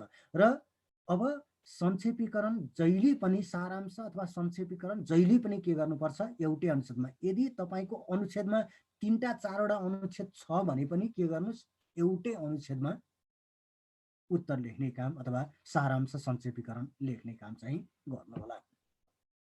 त्यसपछि अर्को, सारांश मूल शब्द अनुच्छेदको 1/3 हुनुपर्छ। अब हेर्नुहोस् है, तपाईलाई म यहाँ उदाहरणका रूपमा प्रस्तुत गर्दैछु। 1/3 है, जस्तै यसका बारेमा यो 1/3 भनेको 1/3 अनि 1/3 हुनै पर्छ र यसको नियम चाहिँ के हो त भन्दा +-4। हेर्नुहोस् है, अब जस्तै उदाहरणका निम्ति 150 वटा शब्दको एउटा अनुच्छेद छ। मलाई सुनिरहनु भएको छ? हजुर सर। हजुर, 150 वटा शब्दको मूल अनुच्छेद छ भने त्यसलाई हामीले के गर्नु पर्यो, संक्षेपीकरण गर्नु पर्यो भने 1/3 कति हुन्छ भन्नुस् त पुकारजी? 50 सर। हजुर, अब 50 छ भने यो +-4 किन भनिएको त भन्दा बढीमा तपाईले कतिवटा सम्म गर्न पाउनुभयो, 54 वटा सम्म गर्न पाउनुभयो। घटीमा तपाईले कतिसम्म गर्न पाउनुभयो, 46 वटा। तर हेर्नुस् है त, 46 को सट्टा तपाईले 45 मात्रै गर्नुभयो, 54 का सट्टा 55 मात्रै गर्नुभयो भने तपाईको के हुन्छ, त्यो सारांश उपयुक्त मानिँदैन। हेर्नुस् है, त्यसकारणले गर्दा घटीमा अनि 46 देखि लिएर 54 का बीचमा तपाईले जति पनि गर्न सक्नुहुन्छ। तर हैन म के गर्छु भने म 50 वटामै गर्छु भन्नुभयो भने पनि त्यो पनि के हुन्छ, सर्वोत्कृष्ट हुन्छ। कुरो बुझ्नु भयो कि हैन? लेख्दै जाने क्रममा 50 वटा मात्रै नहुन सक्छ। त्यसकारणले गर्दा यसको नियम चाहिँ के हो त भन्दा बढीमा 4 वटा शब्द र घटीमा 4 वटा शब्दलाई के गरिएको छ, यो अनुपात चाहिँ मिलाउने काम भएको छ। अब अन्त्यमा त्यो लेखिसकेपछि सारांश संक्षेपीकरण गरिसकेपछि त्यो प्याराग्राफ भन्दा मुनि राइट साइडमा हेर्नुस् है, राइट साइडमा के गर्नुस् भने सारांशको अथवा संक्षेपीकरणको अन्त्यमा यहाँ जस्तै लेख्दा है, अनुच्छेदको जम्मा शब्द संख्या कति हो त्यो चाहिँ के गर्नुस्, लेख्नुस्। जस्तै यही शब्द लेख्नु होला, अनुच्छेदको जम्मा शब्द संख्या जस्तै 150 अनि 1/3 शब्द संख्या यहाँ हुनुपर्ने 1/3 शब्द संख्या 1/3 शब्द सङ्ख्या कति त भन्दा 50। अनि तपाईँले त्यो अनुच्छेदमा कतिवटा गर्नु भएको छ त्यो पनि के गर्ने लेख्ने। र विशेष गरिकन अब यसलाई चाहिँ के गर्नुपर्ने हुन्छ, हामीले त्यो अनुच्छेदलाई काउन्ट नै गर्ने। किन भन्नु होला भने मैले चाहिँ अब अन्य परीक्षाहरूमा चाहिँ के गर्नुहोस् त भन्दा ऱ्यान्डमली चाहिँ नि लेख्नुहोस् भनेको छु। अब त्यो ऱ्यान्डमका सम्बन्धमा पनि कुरा गरौँला। र उपयुक्त काउन्ट नै गर्दाखेरि चाहिँ के हुन्छ, तपाईँहरूका निम्ति चाहिँ बेटर हो त्यो काउन्ट गर्ने। जस्तै अब यो उदाहरणका रूपमा बुदा टिपोट र संक्षिप्तीकरण लेखनको केही नमुनाको बारेमा तपाईँलाई म प्रस्तुत गर्ने काम गर्दैछु। हेर्नुहोस् है, यो सिद्धान्तका सम्बन्धमा केही छ भन्नुहोस् त, कसैलाई केही सोध्नु छ? सर यो जुन शब्द सङ्ख्या भयो, हजुर हजुर, त्यो ठ्याक्कै लेख्दै जाँदाखेरि त्यो कसरी सम्भव हुन्छ सर? अब जस्तो अब 50वटै शब्द लेख्ने भन्ने कुरा, जस्तो कुनै शब्द बनाउँदाखेरि कतिवटा शब्द बनाउने भन्ने त त्यो अलिकति गाह्रो हुन्छ। एकदम एकदम ठिक। तपाईँको नाम भन्नुहोस् त, तपाईँको मोबाइलको नाम मात्रै आयो प्लिज। योगेश कुमार सर। ए योगेशजी, योगेश भन्नुभयो है? हजुर सर। हजुर, यहाँ सुन्नुहोस् है योगेशजी, के भन्नु होला भने यो एउटै त्यसैका निम्ति, जस्तै हेर्नुहोस् अब तपाईँलाई म अर्को यसमा सन्दर्भमा कुरा गर्दैछु एकैछिन ल। जस्तै परीक्षामा हेर्नुहोस् है, परीक्षामा जस्तै मानिलिनुहोस् तपाईँलाई 156वटा जम्मा के छ त भन्दा शब्द सङ्ख्या छ भने त्यसको 1/3 कति भयो भन्दा, जस्तै अब 57 नै मान्नुहोस्, 58, 59 मान्नुहोस्, 63 मान्नुहोस्, अड नम्बरमा आएको छ, इभन नम्बरमा छैन, अड नम्बरमा छ भनेपछि त्यहाँ पोइन्ट आउँछ। भनेपछि त्यो पोइन्ट आयो भने त्यसलाई के गर्नुहोस्, अपग्रेड गरिदिनु होला है। जस्तै 50.1 2 3 आयो भने त्यसलाई के गर्नुहोस्, त्यसलाई 51 मानेर लेख्नु होला। अनि अर्को चाहिँ के त भन्दा, मैले तपाईँले उठाएको प्रश्नका सन्दर्भमा म चर्चा गर्दैछु। र अर्को कुरो कसरी सम्भव छ, कसरी गर्ने होला भन्नु भने त्यो काउन्ट चाहिँ तपाईँले अनुच्छेदमा 1 2 3 4 भनेर शब्द जुन हुन्छन् नि, जस्तै शब्दहरू, जस्तै यहाँ हेर्नुहोस् त, यो यहाँ हेर्नुहोस्, यो पहिलो, दोस्रो र तेस्रोमा हेर्नुहोस्, स्लाइड देखिरहनु भएको छ योगेशजी? छ सर। हजुर, यहाँ हेर्नुहोस्, यो व्याख्या के भयो, एउटा शब्द भयो। त्यसपछि अर्को हेर्नुहोस् है, अर्को दोहोरिएका एउटा भयो। एउटा डिकोमा सीमित रहेको, एउटा मात्रै डिकोमा रहेको जुन शब्द चाहिँ के हो त, एउटा शब्द हो। अब क्लियर हुनुभयो? त्यो त भयो कि सर। जस्तो मैले सोधेको प्रश्न चाहिँ खास के हो भनेपछि, जस्तो हामीले 50वटा जस्तो 156को चाहिँ हामीले 52वटा त्यो संक्षेप गर्नुपर्ने भयो होइन सर? हजुर हजुर। अनि जस्तो हामी चाहिँ लेख्दै जाँदाखेरि त अब 52 शब्द चाहिँ कहाँनिर पुग्छ अथवा कहाँनिर पुर्याउने, त्यो त अलिकति गाह्रो हुन्छ नि। ठिक छ, म यसका बारेमा कुरा गर्दैछु नि, पक्नु न, आउँदैछु।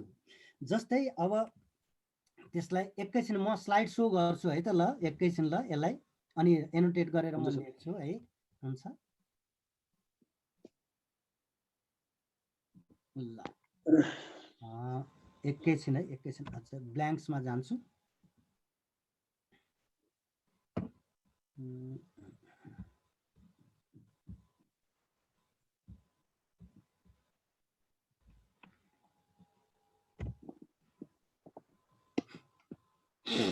ओहो सरी,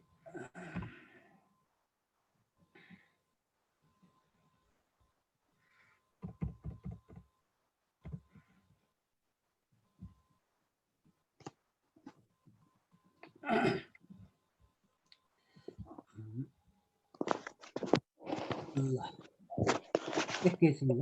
अब देखिरहनु भएको छ है प्लिज? ब्ल्याङ्क स्लाइड आइराखेको छ? ठिक छ ल। अब जस्तै हेर्नुहोस् है, जस्तै तपाईँलाई हेर्नुहोस् है, एउटा पोइन्ट भयो, त्यसपछि हाम्रो 2टा भयो, त्यसपछि हाम्रो 3टा भयो। हेर्नुहोस्, त्यसपछि हामीलाई 5वटा बुदा टिपोट गर्न सोध्दछ, राइट? अब त्यसपछि यहाँ हेर्नुहोस् 5वटा भयो भनेपछि एकछिन यो यस्तो किसिमको अवस्थामा हेर्नुहोस् है, यस्तो किसिमको जुन यो अवस्था छ, यो अवस्थामा अब हामीलाई चाहिने कतिवटा भन्नुहोस् त। अघि तपाईँले भन्नुभयो नि, जस्तै हाम्रो टोटल चाहिँ कति छ, 150 वटा छ। हेर्नुहोस् है, 150 वटा हाम्रो टोटल छ भने 150 वटा टोटलमा अब हामीले गर्नुपर्ने चाहिँ कतिवटा, 50 वटामा। हेर्नुहोस् है, 50 वटामा गर्नु पर्यो हो, सम्झिरहनुहोस्। योगेशजीदेखि बाहेक अरू सबैलाई है, सबैका निम्ति है, उहाँले सबैको प्रतिनिधित्व गर्नुभएको छ। मैले बताउने नि पक्षमा थिएँ, तपाईँले राम्रो प्रश्न उठाउनु भयो, ठिक छ, केही छैन। अब यो 50 वटा भयो भनेपछि हामीले के गर्नु पर्यो भन्दा, हेर्नुहोस् है, एउटा पोइन्टमा सम्झिनुहोस् है, एउटा पोइन्टमा हामीले कतिवटा शब्दलाई एभरेजमा राख्ने भन्नुहोस् त। एभरेजमा कतिवटा राख्ने योगेशजी, तपाईँलाई मैले प्रश्न सोधेँ। एभरेजमा 10 वटा परेछ हो, एभरेजमा 10 वटा पर्यो। त्यस कारणले गर्दा कुनैमा 8 वटा शब्द राख्नुहोस्, कुनैमा 12 वटा राख्नुहोस्, कुनैमा 10 वटा राख्नुहोस्, त्यसरी चाहिँ के गर्नुहोस्, मिलाउने काम गर्नु होला। तर परीक्षामा होइन 50 वटामा गर्न किन भन्नु होला भने, मैले अब धेरै अभ्यासहरू गरिराखेको छु। मैले गर्दाखेरि पनि ठ्याक्कै 50 वटा नआउन सक्छ, 51, 52 पनि हुनसक्छ, 49, 48 पनि हुनसक्छ। त्यस कारणले गर्दा हो, त्यही अघि के भनिएको त भन्दा, यो प्लस माइनसको अथवा अनुपातको जुन प्लस माइनस 4 भनियो नि, त्यसैलाई आधार मानिएको हो। सम्झिनुहोस् है, तलमाथि जान सक्छ। त्यस कारणले गर्दा अब यहाँ पोइन्टहरू दिएको छ, क्रियापद पनि त राख्नु पर्यो नि त। 5 वटा त क्रियापद नै भयो। यदि तपाईँले त्यहाँ त्यस कारणले गर्दा अघि के भने त, सघन किसिमको वाक्य शैलीलाई अपनाउने काम गर्नुहोस् भनियो। सघन किसिमको वाक्य शैली अपनाउँदा के हुन्छ त भन्दा, कहिलेकाहीँ 2टा 3टा मात्रै क्रियापदहरूको प्रयोग हुन सक्दछ एउटा अनुच्छेदमा, त्यस्तो अवस्था पनि रहन्छ। यस कारणले गर्दा हामीले त्यस्तो किसिमको अनुच्छेदको के गर्नुपर्दछ, निर्माण गर्नुपर्छ। यसका निम्ति चाहिँ के हुन्छ त भन्दा, सबैभन्दा महत्त्वपूर्ण अलिकति 1-2वटा अनुच्छेदलाई, कुनै अनुच्छेदहरू हुन्छन्, ती अनुच्छेदलाई हामीले के गर्नुपर्छ, अभ्यास चाहिँ गरिदिनै पर्दछ। तपाईँले सामान्य खेस्रा गर्नुहोस्, मैले यो सारांश गरेको उपयुक्त भएन भन्ने तपाईँको मनमा नलागिकन म राम्रो गर्न सक्छु भन्ने मान्यतालाई आधार मानेर के गर्नुहोस्, सारांश गर्नु होला। किनभने थाहा पाइहालिन्छ महत्त्वपूर्ण कुराहरू के हुन् भन्ने कुरा। किनभने तपाईँ हाम्रो जुन लेभल हो त्यो त अन्डरस्ट्यान्डिङ लेभल हो। यस कारणले गर्दा हामी इम्पोर्टेन्ट कुराहरू के हुन् त्यसलाई हामी के गर्न सक्छौँ, थाहा पाउन सक्छौँ। तर एटलिस्ट एभरेजमा चाहिँ एउटा जुन पोइन्ट हो, एउटा जुन बुँदा हो, त्यो बुँदामा एटलिस्ट के गर्नुहोस् त भन्दा, यदि 50 वटा छ भने त्यसलाई 10 वटामा डिभाइड गर्नुहोस् होइन। यदि तपाईँको 12 वटा रहेछ, सरी 60 वटा रहेछ, 75 वटा रहेछ भनेपछि त्यही अनुसारले अनुपातमा के गर्नुहोस्, बढाउँदै जानुहोस् होइन। 250 देखि लिएर तपाईँले 300 शब्दसम्मको के गर्दछ, अनुच्छेद चाहिँ सोध्दछ है, सम्झिरहनु होला। 250 देखि लिएर 300 सम्मको। अब कहिलेकाहीँ के हुनसक्छ त भन्दा, यसपालि फेरि यो नयाँ छ प्याटर्न, त्यो नयाँ प्याटर्न भएको कारणले गर्दाखेरि तपाईँहरूलाई के त भन्दा 200 देखि लिएर 250 सम्म पनि आउन सक्ला होइन। त्यो चाहिँ त्यो अनुच्छेदमा के गर्छ, भर पर्छ। तर एटलिस्ट नै 300 शब्दसम्मको के हो त, अनुच्छेद हो हाम्रो लेभलमा। यस कारणले गर्दा त्यसलाई के गर्नुहोस्, विचार पुर्याउने काम गर्नुहोस्। यदि 300 छ भनेदेखि हामीले कतिवटामा गर्नु पर्यो भन्दा, 100 शब्दमा गर्नु पर्यो भनेपछि एउटामा कतिवटा भयो त, हामीले 5 वटामा गर्नु भने एउटा पोइन्टमा एटलिस्ट कतिवटा हुनु पर्यो, 20 वटा हुनु पर्यो। एभरेजमा गर्न सकिहालिन्छ त्यो। त्यसरी चाहिँ के गर्नुहोस्, अनुपात मिलाउने काम गर्नु होला। योगेशजी, are you clear? Yes sir. हस्, सर एउटा अर्को क्वेसन पनि सोधिहालौँ है सर। तपाईँको आवाज अलिकति सानो छ, मेरो सानो हो कि तपाईँको सानो हो, प्लिज अलि ठिकै छ सर। ठिक छ भन्नुहोस्, म सुनिरहेछु। सर जस्तो यो शब्दको कुरा आयो नि, यतिवटा उतिवटा भन्ने कुरा, जस्तो 300 शब्द अनि 200 शब्द 150 जति होला, अब त्यसलाई हामी संक्षेपीकरण गर्नुपर्ने हो। अनि जस्तो यतिको चाहिँ यति संक्षेपीकरण शब्द यति हुनुपर्नेमा चाहिँ अब हामीले त्यसलाई काउन्ट गर्नुपर्ने भयो होइन सर? हो, 100% त्यो चाहिँ काउन्ट गर्नै पर्छ योगेशजी। किनभने यो नियम नै हो, यसलाई हामीले भङ्ग गर्न पाइँदैन। किनभने 1/3 हुन्छ अनुच्छेद। टोटल प्याराग्राफ जुन हो, त्यो टोटल प्याराग्राफलाई हामीले 1, 2, 3 भनेर काउन्ट गर्नै पर्छ। त्यो काउन्ट गर्ने तरिका होइन, म त्यो काउन्ट गर्दिनँ। यदि समय सक्यो भने त्यसको विकल्पका रूपमा म अहिले अलिकति एकछिनमा प्रस्तुत गर्छु। पहिले उदाहरण हेरौँ न है योगेशजी। हुन्छ सर।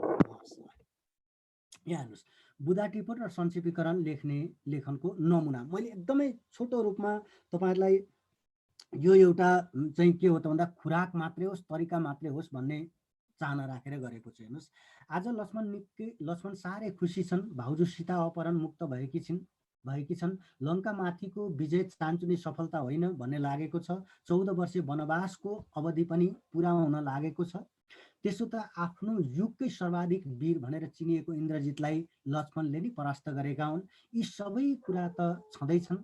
रावणले मर्ने बेलामा रामसँग है, यो प्लिज अलिकति यहाँ मिस्टेक भइदियो, यसलाई गर्नु होला, चन्द्रबिन्दु हो त्यो, सँग भनेको एउटा कुराले उनलाई झन् अपार खुसी दिएको छ। मर्ने बेलामा रावणले रामसँग भनेको थियो, हे राम, यो युद्ध तिमीले जित्यौ किनकि तिम्रा भाइ लक्ष्मण तिम्रा साथमा थिए। मैले युद्ध हारेँ किनकि मेरो भाइ विभीषण मेरो विपक्षमा थियो। अब यसलाई पोइन्टमा हेर्नुहोस् है त, मैले चाहिँ यसलाई के गरेको छु, 4वटा पोइन्टमा समेट्ने काम गरेको छु।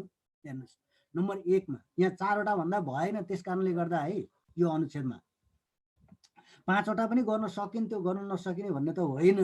हेर्नुहोस्, तर उपयुक्त चाहिँ भइदिएन। नम्बर 1 मा हेर्नुहोस्, सीता अपहरण मुक्त भई लङ्कामाथि विजय हासिल हुनु। हेर्नुहोस् है, पहिलोमा हेर्नुहोस् है।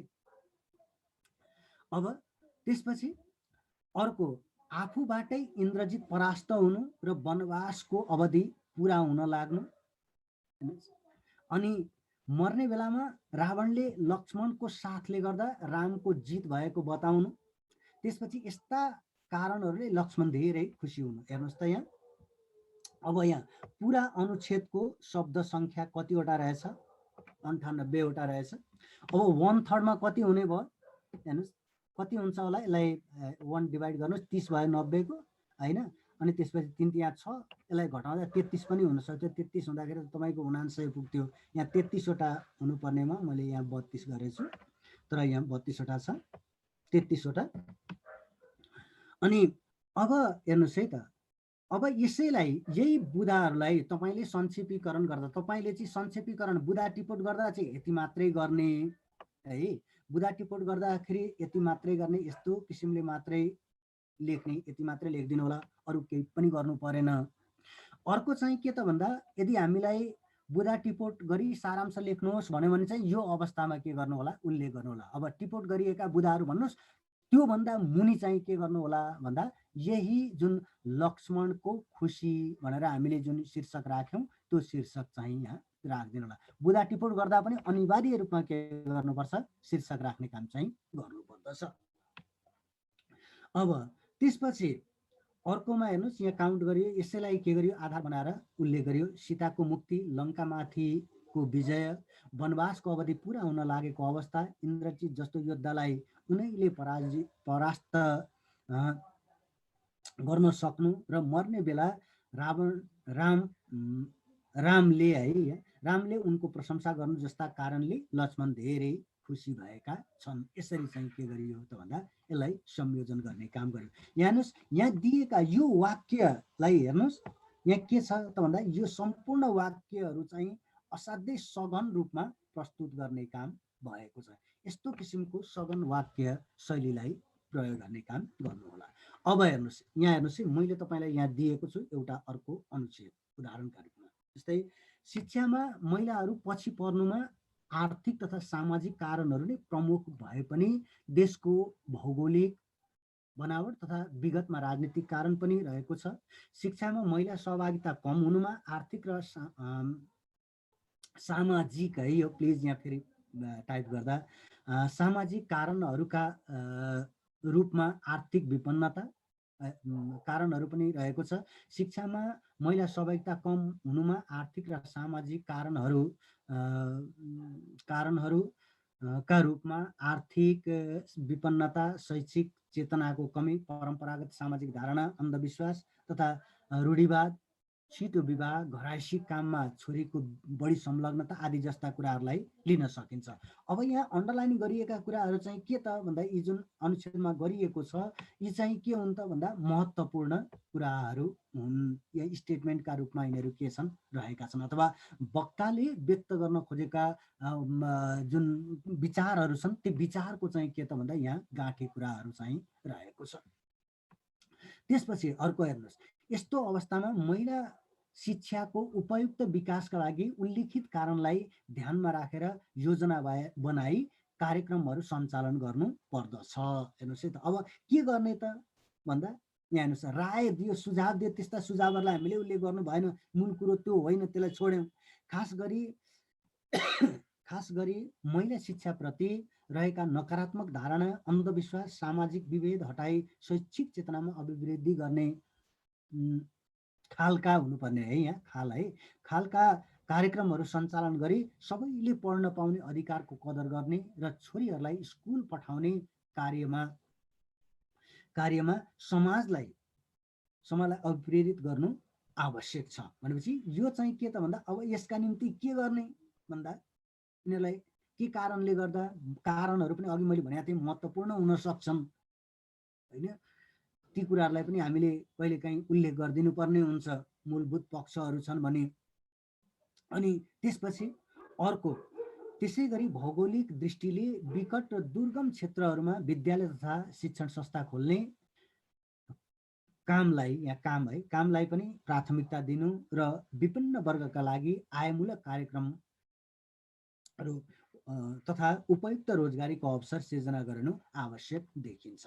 अब यहाँ अन्डरलाइन गरिएका चाहिँ के छन् त भन्दा महत्त्वपूर्ण कुराहरू छन्। अब यी कुराहरूलाई हामीले बुदागत रूपमा कसरी समेट्ने, उत्तर भनेर तपाईँले परीक्षामा यसरी जानुहोला, यो चाहिँ तपाईँहरूका निम्ति हो। मुख्य गरिकन उत्तर भनेर उल्लेख गर्नुहोस्, त्यसपछि बुदा टिपोट भन्नुहोला, त्यसपछि एउटा शीर्षक दिनुहोला त्यसका निम्ति। अब यो हजुर त्यो अगाडिको स्लाइड दिनु न, म यसो ए यो चाहिँ भन्नुभयो? हजुर सर। अल्लाह हस्, भयो सर। हस्। त्यसपछि हेर्नुहोस् है, यसको शीर्षक दिनु होला। तपाईँले बुदा टिपोट गर्दा पनि शीर्षक दिनु होला, संक्षेपीकरण गर्दा पनि शीर्षक चाहिँ दिनु होला। तर त्यो शीर्षक दिँदा चाहिँ सम्झिनु होला, शीर्षक दिँदा 1 देखि लिएर 5वटा, बढीमा 5वटा शब्दको हुँदै भएन। कहिलेकाहीँ बडो गाह्रो भयो शीर्षक मिलाउनका निम्ति भन्यो भने 5वटा शब्दसम्म जान सकिन्छ, त्यहाँभन्दा बढी चाहिँ उपयुक्त मानिँदैन। त्यहाँभन्दा जति गर्नुहोस्, एउटामा गर्नुहोस्, 2टामा गर्नुहोस्, 3टा, 2 देखि 3का बिचमा गर्नु होला, त्यो चाहिँ के मानिन्छ? असाध्यै उपयुक्त मानिन्छ। नभए लेन्दी भयो भने राम्रो मानिन्न। नम्बर 1मा हेर्नुहोस् है त, यसको पोइन्ट, शिक्षामा महिलाहरू पछि पर्नुमा प्रमुख रूपमा सामाजिक, आर्थिक, राजनैतिक तथा भौगोलिक कारण रहेका, नम्बर 1मा। त्यसपछि आर्थिक विपन्नता, चेतनाको कमी, परम्परावादी सामाजिक धारणा र घरायसी काममा छोरीको संलग्नताले शिक्षामा महिला उपस्थिति कम भएको। त्यसपछि शिक्षामा महिला सहभागिता बढाउन, यहाँ सामाजिक हुनुपर्ने, फेरि गल्ती गरेछु है मैले, माफ, बढाउन सामाजिक र आर्थिक समस्या समाधानको भरपर्दो योजना र कार्यक्रम आवश्यक रहेको। त्यसपछि दोस्रो अन्तिममा शिक्षाप्रति महिलाको नकारात्मक धारणा हटाई छोरीलाई पढ्ने वातावरण निर्माणमा समाजलाई अभिप्रेरित गर्नु आवश्यक। त्यसपछि दुर्गम क्षेत्रमा विद्यालय निर्माण र विपन्न वर्गमा रोजगारी सिर्जना गरी शिक्षामा महिला सहभागिता बढाउन सकिने। यो चाहिँ के हो त भन्दा यसका महत्त्वपूर्ण कुराहरू। अब यही कुरालाई हामीले अब यो त पोइन्टका रूपमा उल्लेख गऱ्यौँ। अब हेर्नुहोस् है, अब एउटा क्वेसन छ सर। हजुर, म त एकछिन है, मेरो यहाँ एउटा कुरा भन्ने बाँकी नै छ, अनि तपाईँको प्रश्न लिन्छु। हस्, यो बुदा टिपोट गर्दा चाहिँ हेर्नुहोस् है, तपाईँलाई परीक्षामा बुदा टिपोट गर्न आयो, मानिलिनुहोस् है, तपाईँले संक्षेपीकरण र बुदा टिपोट एकै ठाउँमा गर्नुहोस् भनेर प्रश्न आयो भने चाहिँ त्यो अवस्थामा संक्षेपीकरण गर्दा 1/3 शब्द हुन्छ र त्यही शब्दलाई आधार मानेर, जस्तै 60वटामा गर्नु छ भने 12वटा एउटा पोइन्टमा कम्तीमा पनि राख्नु होला। यदि होइन बुदा टिपोट मात्रै प्रश्नमा सोधिदियो भने हेर्नुहोस् है, तपाईँले के गर्नु परेन, हेर्नुहोस् है त, तपाईँले उपयुक्त कुराहरूलाई आधार मान्नु पर्यो, तर त्यसमा शब्द सङ्ख्याको आवश्यकता पर्दैन। कुरो बुझ्नुभयो कि होइन? छोटो हुनु पर्यो, राम्रो हुनु पर्यो, महत्त्वपूर्ण कुराहरू, तथ्ययुक्त कुराहरू हुनु पर्यो, अनि वर्णन गरिएका कुराहरू हुनु भएन, उदाहरणहरू त्यसमा हुनु हुँदैन। शब्दमा यसले केही पनि, शब्द सङ्ख्यामा बुदा टिपोट गर्दा शब्द सङ्ख्याको आवश्यकता पर्दैन। कुरो बुझ्नुभयो? यो कसले प्रश्न गरिरहनु भएको थियो?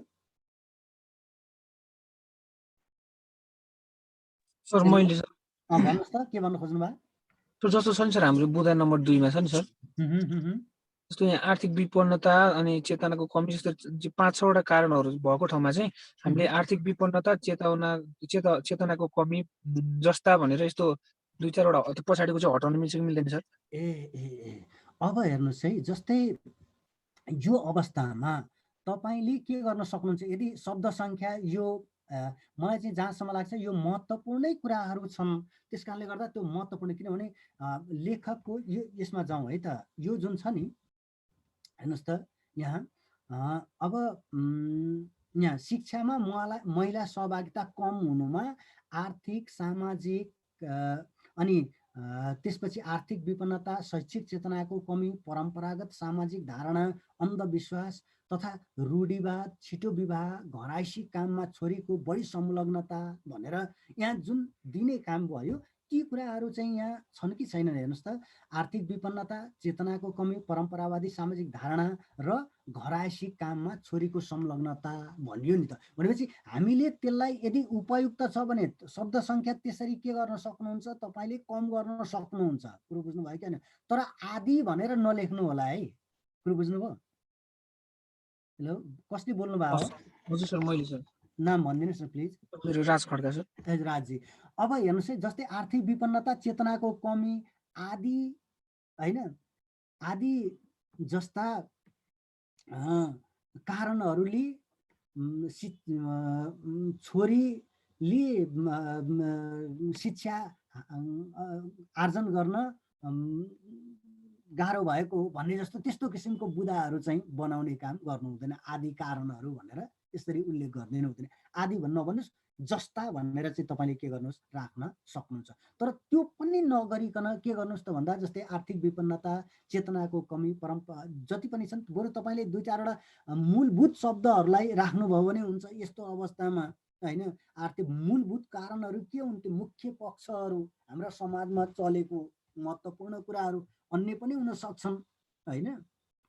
अब आर्थिक विपन्नता तपाईँले त्यसमा के गर्नु पर्यो, लजिक लगाउने काम गर्नु पर्यो कि त्यसलाई, त्यो अनुच्छेदलाई आधार मानेर व्याख्या र विश्लेषण गर्दा तपाईँ कुन कुन कुराहरूमा जान सक्नुहुन्छ, ती कुराहरू चाहिँ के त भन्दा त्यसबाट प्रष्ट हुनु पर्यो। जस्तै आर्थिक विपन्नता, चेतनाको कमी, परम्परावादी सामाजिक धारणा र घराइसी कामकाजमा छोरीको संलग्नता, यिनै के हुन् त भन्दा यहाँ अनुच्छेदमा भनिएको महत्त्वपूर्ण के हुन् त कुराहरू हुन्। अब यहाँ रूढिवाद छ, अन्धविश्वास छ होइन, यी कुराहरूलाई त हामीले के गर्यौँ, हटायौँ। छिटो विवाह है, यी कुराहरूलाई त हामीले हटायौँ नि त। यस कारणले गर्दा ती चाहिँ के हुन् त भन्दा महत्त्वपूर्ण कुराहरू होइनन्। यो कुरा जाउँ। त्यसपछि अर्कोमा हेर्नुहोस्, शिक्षामा महिला सहभागिता बढाउन सामाजिक र आर्थिक समस्या समाधानको भरपर्दो योजना र कार्यक्रम आवश्यक रहेको। हेर्नुहोस् अर्को पोइन्टमा, शिक्षामा महिला सहभागिता बढाउन सामाजिक र आर्थिक समस्या समाधानको भरपर्दो योजना र कार्यक्रम आवश्यक रहेको। अब यसलाई अझ तपाईँ के गर्न सक्नुहुन्छ, छोटो बनाउनु सक्छ। यदि छोटो बनाइदियो भने फेरि के हुन्छ, शब्द सङ्ख्या कम भइदिन्छ। त्यो कुरामा पनि विचार पुर्याउनु पर्छ। हेर्नुहोस् है, किन भन्नुलाई भने हेर्नुहोस् है त, जम्मा यहाँ पुरा अनुच्छेदको शब्द सङ्ख्या कतिवटा रहेको छ, 139वटा छ। अनि संक्षिप्तीकरण गर्दा हुनुपर्ने शब्द चाहिँ कति भन्दा 46वटा। अनि यहाँ गरिएको चाहिँ कतिवटा छ, 46 नै छ। यो तलमाथि हुनसक्छ, मेरो क्यालकुलेसनमा म रङ पनि हुनसक्छु है, म्याथमेटिक्स त्यति साह्रो जान्दिनँ। अनि त्यसपछि अर्को हेर्नुहोस्, शिक्षाप्रति महिलाको नकारात्मक धारणा हटाई छोरीलाई पढ्ने वातावरण निर्माणमा समाजलाई के गर्नुपर्ने, अभिप्रेरित गर्नुपर्ने। अब यहाँ महिलाको जुन नकारात्मक धारणा छ नि हाम्रो समाजमा, शिक्षा, अब यहाँ तपाईँले यसरी पनि जान सक्नुहुन्छ, छोरीलाई पढ्ने वातावरण निर्माणमा समाजलाई अभिप्रेरित गर्नु आवश्यक भनेर त्यसरी पनि के गर्न सक्नुहुन्छ। यदि थोरै शब्द सङ्ख्या छ भने हेर्नुहोस् है त, जम्मा टोटल सङ्ख्या चाहिँ थोरै छ भनेपछि अब हामीले घटाउनु पर्यो भने अझ तपाईँले के गर्न सक्नुहुन्छ, छोरीलाई पढ्ने वातावरण निर्माणमा समाजलाई अभिप्रेरित गर्नुपर्ने भनेपछि शिक्षाप्रतिको जुन महिलाको नकारात्मक धारणा भन्ने त कुरै आएन होइन। त्यसपछि अर्को सबैभन्दा महत्त्वपूर्ण कुरो हैन। दुर्गम क्षेत्रमा विद्यालय निर्माण र विपन्न वर्गमा रोजगारी सिर्जना गरी शिक्षामा महिला सहभागिता बढाउन सकिने। यो चाहिँ के भइदियो, बुदा टिपोट भइदियो। यदि होइन तपाईँलाई प्रश्नमा 5 वटा बुदा टिपी संक्षेपीकरण गर्नुहोस् भनेर एउटै प्रश्नमा आइदियो भने अब यही पोइन्टलाई आधार मानेर कसरी संक्षेपीकरण गर्ने यहाँ हेर्नुहोस्। उत्तर भनेर संक्षेपीकरण भनेर लेख्नु होला। त्यसपछि शिक्षामा महिला सहभागिता। अब हेर्नुहोस् यहाँ शिक्षामा महिला पछि पर्नुमा आर्थिक, सामाजिक र राजनीतिक कारण मुख्य छन्। महिला शिक्षाको विकासका लागि शिक्षाप्रतिको नकारात्मक धारणा, अन्धविश्वास र सामाजिक भेदभाव हटाई शैक्षिक चेतना जगाउने, छोरीलाई पढ्न पठाउने, दुर्गम क्षेत्रमा विद्यालय निर्माण गरी विपन्न वर्ग लक्षित आयमूलक कार्यक्रमहरू सञ्चालन गरेर शिक्षामा महिला सहभागिता बढाउन सकिन्छ। हेर्नुहोस् है, यसरी चाहिँ के गर्न सक्यो, उल्लेख गर्न सक्यो। अनि त्यसको अन्तिममा चाहिँ के गर्नुहोस्, पुरा अनुच्छेदको शब्द सङ्ख्या 139, संक्षेपीकरण गर्दा हुनुपर्ने शब्द सङ्ख्या चाहिँ कति भन्दा 46 वटा, संक्षेपीकृत शब्द सङ्ख्या। यो 3 वटा अंश चाहिँ तपाईँले 100% लेख्नु होला। यो लेख्नु भएन भने मार्क्स पाइँदैन है, सम्झिनु होला परीक्षामा। यो चाहिँ लेख्नुहोस्। अब त्यसपछि यहाँ अब तपाईँलाई अर्को एउटा तरिका बताउँदैछु म। यो अन्तिम मेरो भनाइ हो, त्यसपछि म सामान्य कुराहरू गर्छु। जस्तै तपाईँले शब्द गन्दाखेरि के गर्ने भन्दा यहाँ 1 2 3 4 वटा 5 वटा 6 वटा 7 वटा 8 वटा 9 वटा 10 वटा। जस्तै अब तपाईँले गर्दा गर्दै, किनभने एउटै उसमा आउँछ होइन, इङ्ग्लिस र नेपाली एउटै पेपर हुन्छ 60 र 40 को है, 2 घन्टा 30 मिनट हुन्छ 100 को। यस कारणले गर्दा अब त 2 घन्टा 30 मिनटमा तलमाथि टाइम भइदियो भने हुन्छ, केही अप्ठ्यारो पर्दैन सक्ला, टाइम सकिन लाग्यो भने त्यो अवस्थामा के गर्ने, काउन्ट गर्न सकिएन भने ऱ्यान्डमलीमा पनि जान सक्नुहुन्छ है। तपाईँले त्यो तरिका पनि सिकाइदिइराखेको छु। जस्तै यहाँ 1 2 3 4 वटा 5 वटा 6 वटा 7 वटा 8 वटा 9 वटा 10 वटा है। एउटा हरफमा कतिवटा रहेछ, 10 वटा है, 1300। अब ठाडो चाहिँ कतिवटा छ, 1 2 3 4 वटा 5 वटा 6 वटा 7 वटा 8 वटा 9 वटा 10 वटा 11 12 13 14 15। यदि आधा छ भने त्यसलाई पनि के गर्नुहोस्, 15 भन्नुहोस्। अब काउन्ट गर्नुहोस् त, 10 र 15 गर्दा कति भयो, 100। 15 10 150। अब हेर्नुहोस् यहाँ कतिवटा त भन्दा यहाँ त धेरै फरक पर्यो हैन। 139 वटामा 150 वटा भयो। अब हो यही कारणले गर्दा अघि हामीले भनेका थियौँ नि प्लस माइनस 4, हेर्नुहोस् प्लस माइनस 4 भइदियो।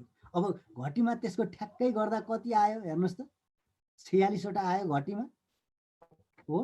50 वटा भइदियो भने त घटीमा 46 वटा आयो, बढीमा के भयो 54 वटा भयो हैन। यस कारणले गर्दा यसलाई चाहिँ हामीले यो कुरा चाहिँ के गर्नुपर्छ, लेख्नुपर्छ। यो चाहिँ किन दिएको भन्नुलाई भने यो एउटा लिमिटेसन चाहिँ राख्ने काम गरिएको हो। यतिवटा शब्द सङ्ख्यालाई कतिमा चाहिँ गर्ने, त्यसको लिमिट कति रहेछ, यसले कतिसम्म गर्न सक्दो रहेछ, त्यसको नियम चाहिँ यसले बुझेको रहेछ कि रहेनछ भन्ने चाहिँ हो। यसको पावर कति रहेछ, त्यो बोध गर्ने क्षमता कतिको रहेछ, सारांश गर्ने क्षमता कतिको रहेछ, अन्डरस्ट्यान्डिङ लेभल कतिको रहेछ भन्ने कुरालाई के गरिएको हो त भन्दा ख्याल गर्ने काम भएको। अब मैले आजको यो भनाइहरूलाई यही टुङ्ग्याएको छु। मेरो भनाइलाई तपाईँहरूका केही प्रश्नहरू अब म लिन्छु।